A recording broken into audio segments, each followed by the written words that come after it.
Good morning. Welcome to another edition of Coffee with Tea. I'm your host, the amazing T Street. Today, I'm just going to dive in real quick and I won't be before you long, I promise.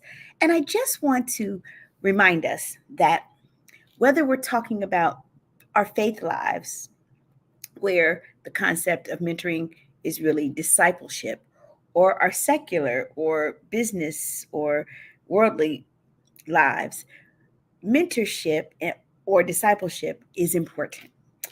It's important to have people who disciple us, and it's also important to have people who mentor us. But you know what? It's also important that we in turn disciple others and mentor others. So today, I was listening to a podcast interview with Priscilla Shirer, and they asked her about legacy. She said if this era of her life was called anything, it would be called legacy. And she talked about the essentiality of having direct and indirect people who discipled her.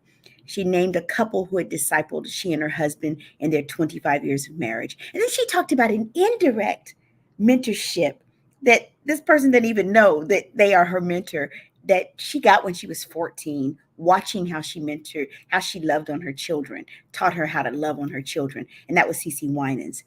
So today I was thinking about it, and I was thinking about why my mother's passing and the passing of Kathy Espy, why they have hit me so hard and I still struggle with their passing. My mother wasn't just my mother. She was the person who discipled me. And what I mean by that is my mother loved me enough to have honest conversations about my walk. When I was walking, as my mom would call it, lap legged or limping through Christianity, my mom would challenge me. She would ask me questions and she would hold me accountable for being who the Word of God says I'm supposed to be. My mentor, Kathy Espy, did the same thing in the other parts of my life. She would hold me accountable, but she would also stroke me and remind me that I was amazing and and then give me, all the things I needed to get back myself back into the game. And so losing both of them within a year of each other, it didn't occur to me until earlier this week how much of a loss it was.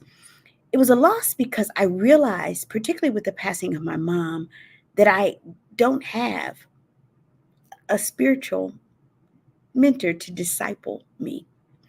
And I was like, wow, that's a missing for me. And then losing Kathy, I just haven't really found someone else that I trust to guide me and to correct me I haven't found those things in anyone. And so it's a missing for me.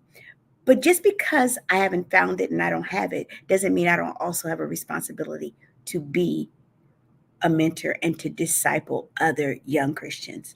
Um, my mentees, shout out to them. Shout out to them when they like what I have to say and when they don't. Shout out to them when they push back and they challenge me, which also grows me, to my mentors, Brandon Chapman and Charity Martin King. Um, I'm so humbled that they allow me to come along on their journey.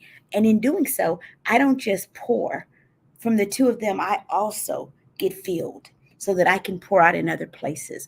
But in this season, I hope that you take the time to find someone who will be a mentor to you, but also that you will find an opportunity to mentor others and give them the benefit of the knowledge that you've gained in this trajectory and this thing that we call life. I'm the amazing T Street. If you don't have a mentor, find one. If you don't have a mentor or you do, be one. Have a mentor, be a mentor. Thank you so much and have an amazing day.